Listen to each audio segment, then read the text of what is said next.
Hello, good morning, most welcome easy to learn classes. आज मैं आपके लिए कक्षा 10 का हिंदी का पेपर लेकर आई हूँ, जो आपके पिछले सत्र का है ये पेपर और 2023 का, और इसका कोड नंबर है 801 DD। इस पेपर के लिए आपको 3 घंटा 15 मिनट का समय मिलेगा। 15 मिनट पहले आपको पेपर मिल जाएगा पढ़ने के लिए, जैसे कि आप जो इसमें इंस्ट्रक्शन दिए हुए हैं उसको आप ध्यानपूर्वक पढ़ लें। जैसे प्रारंभ के 15 मिनट पश्चात प्रश्न पत्र पढ़ने के लिए मिलेंगे। उसमें प्रश्न पत्र 2 खंड आएंगे, आ खंड और बा खंड। आ खंड में आपके लिए बहुविकल्पीय प्रश्न होंगे। जो बहुविकल्पीय प्रश्न होंगे वो आपको OMR शीट पर भरने होंगे, और प्रत्येक क्वेश्चन का जो नंबर है वो आपका 1 नंबर का निर्धारित है, तो आपको उसका 1 नंबर मिलेगा। अर्थात आपके 20 बहुविकल्पीय प्रश्न है वो आपको 1 नंबर के मिलेंगे, अर्थात 20 नंबर के मिलेंगे। अब शुरू करते हैं खंड आ। खंड आ में मैंने बताया कि इसमें आपके लिए बहुविकल्पीय प्रश्न होंगे। पहला प्रश्न है इसमें आपका, झूठा सच किस विधा की रचना है। इसमें 4 ऑप्शन दिए गए हैं। नंबर ए निबंध, नंबर बी कहानी, नंबर सी उपन्यास और नंबर डी नाटक। तो उसका राइट आंसर है नंबर सी उपन्यास। ओके, तो आपको जो 3 इस तरह से आपको जो गोले मिलेंगे आपके लिए, तो 3C में आपको जो A B C 3 4 मान लेते हो, तो जो सी यानी ये वाला ऑप्शन है आप इसको गोला काले या नीले पेन से बिल्कुल भरेंगे। इसको कापी को फाड़ना नहीं है, उसको मार्कशीट के लिए आराम से उसके लिए भरेंगे, गोला पूरा भरना होगा। ओके, नेक्स्ट प्रश्न है आपका, अनंत आकाश के रचनाकार हैं। इसमें भी 4 ऑप्शन है।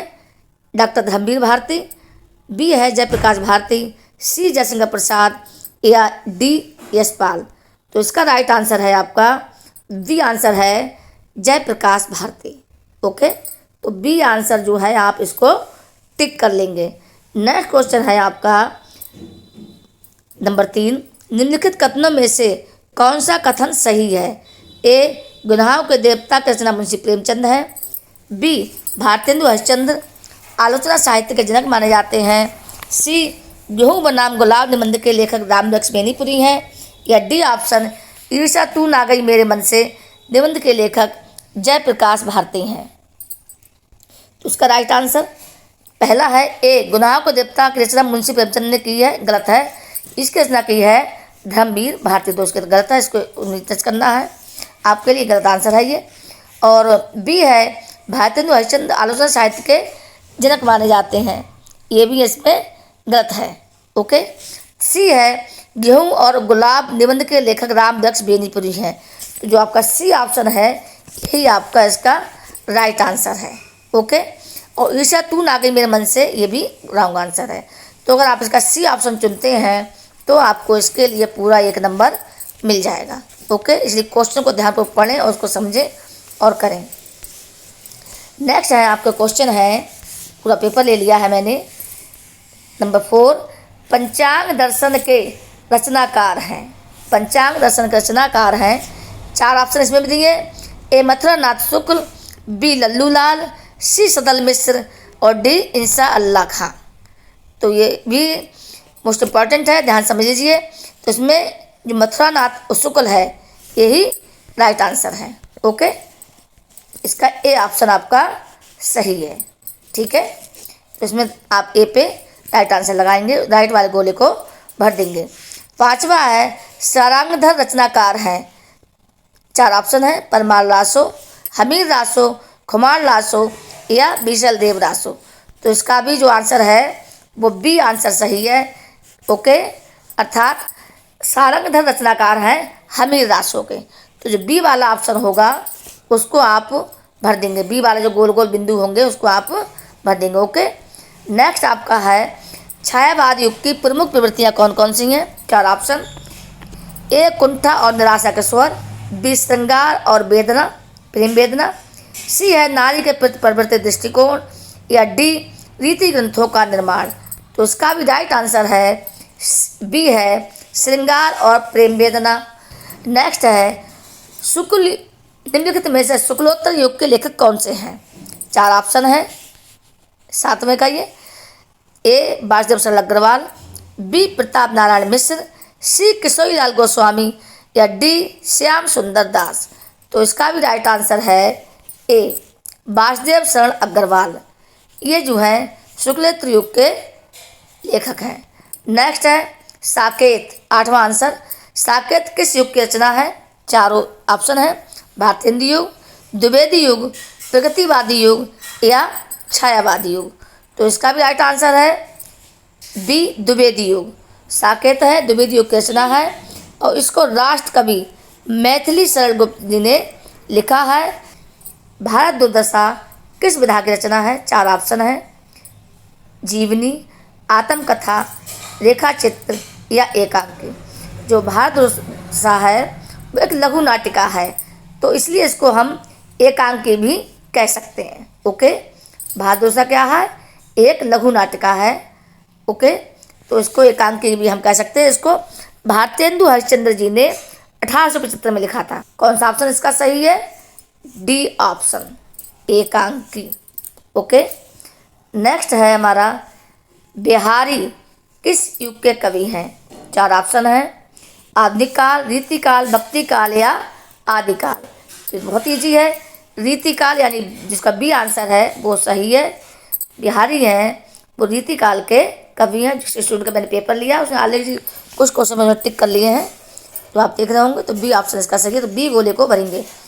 11वां, नाना वाहन नाना वेशा, विषय शिव समाज निज देखा, को मुखहीन विपुल मुख काहू, बिन पद कर को बहु बाहू। तो इसमें शिव जी हैं जो अपनी बारात लेके गए हैं, तो वो उनके जो बातिया थे, क्योंकि वो शिव जी खुद एक भूत का रूप लेके गए थे, पार्वती से शादी करने को जा रहे थे, विवाह करने जा रहे थे, तो उनके साथ में सारे भूत प्रेत थे, वो जा रहे थे।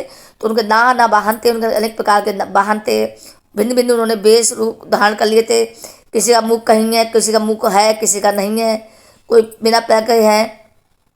तो इस तरह से उनकी जो बातियाँ वो जाए थे, तो जो लोग देख रहे थे बातियों के लिए, तो उनको देख के बहुत हंस रहे थे। तो इसमें पूछा गया है कि निम्नलिखित पंक्तियों में कौन सा रस है? 4 ऑप्शन है, करुण रस, वीर रस, शांत रस या हास्य रस। बच्चा है जिसका मैंने पेपर लिया उसने आंसर लगा रखा है सी पे, तो उसका जो है बी ऑप्शन जो है इसका सही है। यही कहीं पर बिखर गई वह धगन विजय माला सी, उपयुक्त पंक्तियों में कौन सा अलंकार है? तो ये झांसी की रानी के बारे में इसमें बताया गया है। विगति जो प्राप्त होती हैं कि फूल से बिखर गए, उनकी हड्डियां हैं फूल के रूप में बिखर जाती हैं। तो यहाँ पर जो है आपका उपमा अलंकार है। उनके जो विगति को प्राप्त होती हैं, उनकी हड्डियां बिखर जाती हैं, तो उनकी जो उपमा है वो फूलों से दी गई है। तो इसका जो है ए ऑप्शन सही है। ओके, नेक्स्ट है रोला किस प्रकार का छंद है? 4 ऑप्शन है, विषम मात्रिक, अधम सममात्रिक, सममात्रिक या इनमें से कोई नहीं। तो जो रोला है वो सममात्रिक छंद है और इसमें जो है 11 और 13 मात्राएं, पहले प्रथम और तृतीय में 13 मात्राएं, 13 मात्राएं होती हैं और द्वितीय और चतुर्थ चरण में इसमें 11 मात्राएं होती हैं। अब दोनों गिनेंगे आप तो ये 11 13, तो ये आपके 24 हो जाते हैं, है ना। तो इस प्रकार से सममात्रिक छंद है और दोनों छंद इसमें 24 मात्राएं होती हैं। यानी नेक्स्ट है निर शब्द में किस उपसर्ग का प्रयोग किया गया है? तो निर शब्द में बच्चों निर्जन में जो है नी, नीर, नी और निर, तो निर जैसा बच्चे ने लगाया है, राइट आंसर है इसका। निर शब्द का उपयोग किया गया है, तो डी ऑप्शन इसका ये सही है। नेक्स्ट है धनुष का पर्यायवाची शब्द है अस्मि, कुलिस, कोदंड या पवि। तो धनुष को कोदंड भी कहा जाता है, तो इसका जो है सी आंसर ये सही है।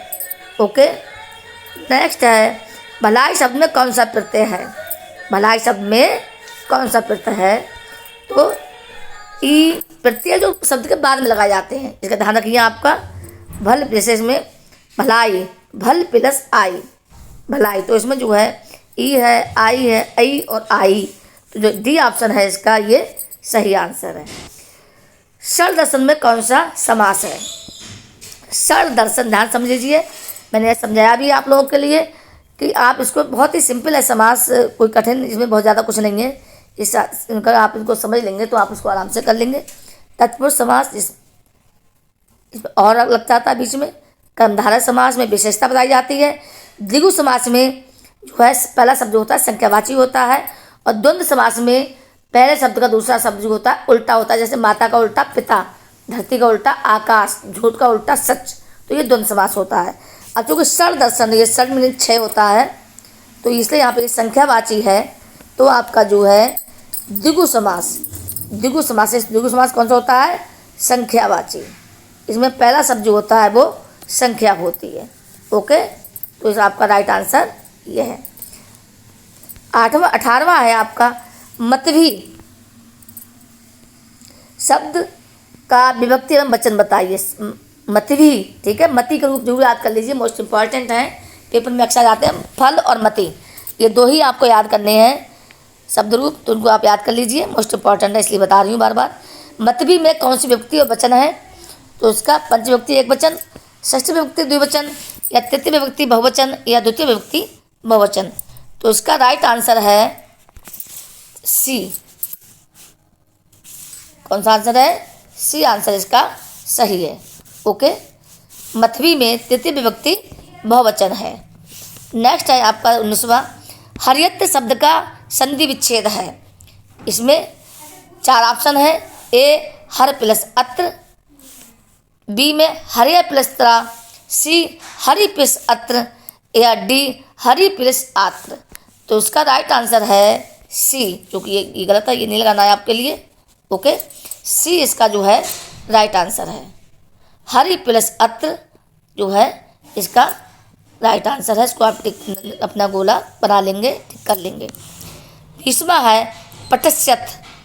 धातु रूप का पुरुष एवं वचन बताइए। 4 ऑप्शन इसमें भी, उत्तम पुरुष द्विवचन, मध्यम पुरुष बहुवचन, मध्यम पुरुष द्विवचन, या उत्तम पुरुष बहुवचन। तो पटस्यति, अब इसको भी याद कर ली, पट के रूप बहुत याद करवाएं, पट के, गच के, जो आपको सर लगते हैं एक रूप जरूर याद कर लें आप, जिससे कि आप इसको आराम से कर पाएँ। तो उसका जो राइट आंसर होगा वो बी आंसर है, मध्यम पुरुष बहुवचन। ठीक है, तो आप कर लीजिए। आपको बहुत सारे प्रश्न जो है इसमें 20 क्वेश्चन करवा दिए मैंने, 20 नंबर आपके पक्के हो जाएंगे। आप इस तरह से प्रश्न कर लेंगे, और मैं प्रतिदिन आपके लिए वीडियो डालती रहूँगी। बहुत दिनों बाद आज मैं वीडियो शेयर कर रही हूँ। हाँ, यदि आप मेरे पेपर नए हैं तो कृपया मेरे चैनल को सब्सक्राइब करें, लाइक करें, कमेंट्स जरूर करें। Thank you.